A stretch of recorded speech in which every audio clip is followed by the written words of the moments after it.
नमस्कार सर, मेरा नाम आशीष है। मैं नेरुल से आया हूँ। मैं बीपीओ एग्जीक्यूटिव हूँ। मेरा आपसे एक सवाल है, इस्लाम में हर गुनाह माफ है, लेकिन शिर्क की माफी क्यों नहीं है? अगर इंसान कत्ल करता है उसे माफी है, जिना करता है उसे माफी है, लेकिन शिर्क की माफी क्यों नहीं है? भाई साहब का सवाल है कि इस्लाम में सारे गुनाह की माफी है, शिर्क की नहीं। कत्ल करता है माफी है, जिना करता है माफी है, शिर्क की माफी क्यों नहीं? आप कुरान मजीद के बारे में जिक्र कर रहे, जो सूरह निसा में है, सूरह नंबर 4 आयत नंबर 48 और आयत नंबर 116।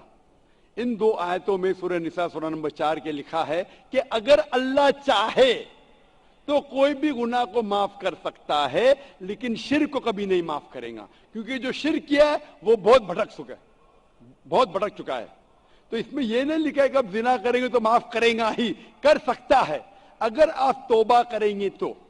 अगर आप तौबा करते कि मैंने जिना किया हूं, मैंने कत्ल किया हूं, मुझे माफ कर दे और इंशाअल्लाह मैं आइंदा नहीं करूंगा, तो अल्लाह माफ करेगा। उसी तरीके से शिर्क भी, अगर आप शिर्क करते हैं और अल्लाह से माफी मांगते हैं, क्या मैं अगले बार शिर्क नहीं करूंगा, तो अल्लाह शिर्क को भी माफ कर सकता है। लेकिन शिर्क के हालत में मरेंगे तो माफी नहीं है। आप मुशरिक जैसा मरेंगे, शिर्क करते हुए मरेंगे तो माफी नहीं। अगर आपने शिर्क किया, लाइक आज आप देख रहे हैं, कल भी परसों भी कितने गैर मुस्लिम बुत परस्ती करते थे, शिर्क करते थे, मूर्ति पूजा करते थे, अभी मुस्लिम बन गए। अल्लाह ताला बेशक माफ करेगा। और जिस दिन आप इस्लाम कबूल किए, आपके पिछले गुनाह सारे माफ, आपका स्लेट क्लीन। मैं माशाअल्लाह अभी 46 साल का हूं, अच्छे काम करता हूं, इंसान हूं, गलतियां भी करता हूं। आप अगर इस्लाम कबूल करे, आपका स्लेट क्लीन। मेरे तो स्लेट में तो काफी चीज ऊपर नीचे है। अगर आप इस्लाम कबूल करें तो अल्लाह के रसूल फरमाते आपके सारे गुनाह माफ, स्लेट इज क्लीन। तो आप एक साफ सुथरे मुसलमान बनते। इसके बाद हिसाब किताब शुरू होगा। तो अगर आप मूर्ति पूजा करते थे, नहीं करेंगे तो क्यों माफी नहीं? सबसे बड़ा गुनाह है। क्योंकि अगर आप किसके जिना करते गलत है, आप रेप करते गलत है, लेकिन आप उस इंसान को चोट पहुंचा रहे। आप अगर कत्ल करते गलत करते, लेकिन अगर मूर्ति पूजा करते तो उस खालिक के नाफरमान हैं, उस खालिक को गाली देने से फर्क नहीं पड़ता है।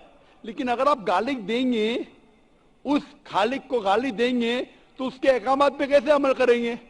आप उसके बताए रास्ते पे भी नहीं चलेंगे, आपका नुकसान होगा। तो आपके नुकसान को रोकने के लिए खुदा कहता है कि मूर्ति पूजा मत करो। कि मूर्ति पूजा करेंगे तो आप उसके जो अहकामात पे अमल नहीं करेंगे, आपको नुकसान होगा। उसके साथ साथ और भी गुनाह करेंगे। इसीलिए मूर्ति पूजा करने वाला सबसे ज्यादा बेखा हुआ इंसान है।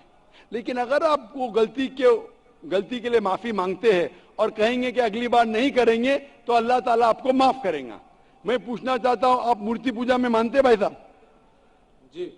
मानते कि नहीं? जी। मानते हैं क्या नहीं? जी मानते हैं। जी। क्यों, आपको लगता नहीं गलत है? आप क्या हिंदू है? जी। आपके मजहबी किताब में लिखेला है, छंदों के उपनिषद में, चैप्टर नंबर 6 अध्याय नंबर 2 श्लोक नंबर 1, एकम अद्वितीयम, खुदा एक है, उसके अलावा कोई नहीं है। लिखा है श्वेता उपनिषद में अध्याय नंबर 6 मंत्र नंबर 9, नाचस्य कसी जनिता न चदीपा। उस ईश्वर, उस भगवान का कोई रब नहीं, उसके कोई वालदेन नहीं। लिखा है श्वेता उपनिषद में चैप्टर नंबर 4 मंत्र नंबर 19 में, न तस्य प्रतिमा अस्ति। उस ईश्वर, उस भगवान की कोई प्रतिमा नहीं, कोई अक्ष नहीं, कोई पिक्चर नहीं, कोई पेंटिंग नहीं, कोई फोटोग्राफ नहीं, कोई मूर्ति नहीं, कोई बुत नहीं। लिखा है यजुर्वेद में चैप्टर नंबर 32 वर्ष नंबर 3 में, मंत्र नंबर 3 में, न तस्य प्रतिमा अस्ति। उस ईश्वर, उस भगवान की कोई प्रतिमा नहीं, कोई अक्ष नहीं, कोई पिक्चर नहीं, कोई पेंटिंग नहीं, कोई फोटोग्राफ नहीं, कोई बुत नहीं, कोई मूर्ति नहीं। तो साफ तौर पे कई जगह आप हिंदू की मजहबी किताब में लिखा है कि मूर्ति पूजा गलत है। तो क्यों आप मूर्ति पूजा करते? भाई साहब जी, इस बारे में मुझे सही तालीम नहीं है, मुझे थोड़ा वक्त चाहिए। मैं इतने हवाले दे रहा हूं کہ آپ کو لگتا ہے کہ میں پھینکتے جا رہا ہوں, حوالے کے حوالے دے رہا ہوں, آپ نوٹ کیجئے. جی آپ لائبریری میں جائیے, آپ کو وید نہیں ملتا ہے تو ہماری لائبریری میں جاؤ, اسلامک ریسرچ فاؤنڈیشن. ہمارے اسلامک ریسرچ فاؤنڈیشن میں آپ کو وید کا ترجمہ ملے گا, مہابھارت کا ترجمہ ملے گا, بھگوت گیتا کے کم از کم 30 ترجمے ملیں گے, بائبل ملے گا, بائبل کا ترجمہ ملے گا, قرآن کا ترجمہ ملے گا, حدیث کا ترجمہ ملے گا. میں نہیں جانتا ہوں کہیں بھی ہندوستان میں اتنے مذہبی کتاب کا ترجمہ موجود ہے. اسلامک ریسرچ فاؤنڈیشن میں فری لائبریری, ایئر کنڈیشن میں بیٹھو, فری پڑھو. انشاءاللہ آپ کو چائے پانی بھی دوں گا میں, چائے پانی رشوت نہیں ہے, تو کہ آپ ٹھنڈے دماغ سے, کبھی ٹھنڈا دوں گا کبھی چائے پانی, تو آپ اچھے دماغ سے ریسرچ کر. ہمارے پاس کمپیوٹر سافٹ ویئر ہے, آپ کیا جاننا چاہتے ہیں وید کے بعد بٹن دباؤ ملیں گا آپ کو, کدھر لکھے ہے مورتی پوجا حرام میں, بٹن دباؤ کمپیوٹر میں نکلیں گا باہر. وید کے کمپیوٹر سافٹ ویئر ہے, بائبل کے کمپیوٹر سافٹ ویئر ہے, قرآن کے کمپیوٹر سافٹ ویئر ہے, حدیث کے. تو میں آپ سے درخواست کرتا ہوں کہ آپ ریسرچ کیجئے کہ خدا ایک ہے, ریسرچ کیجئے کہ مورتی پوجا غلط ہے, ریسرچ کیجئے کہ آخری پیغمبر محمد صلی اللہ علیہ وسلم ہے. اور میں دعا کرتا ہوں کہ آپ کو حق جلدی ملے گا تاکہ آپ اس دنیا اور آخرت میں سفلتا پائے. شکریہ. جی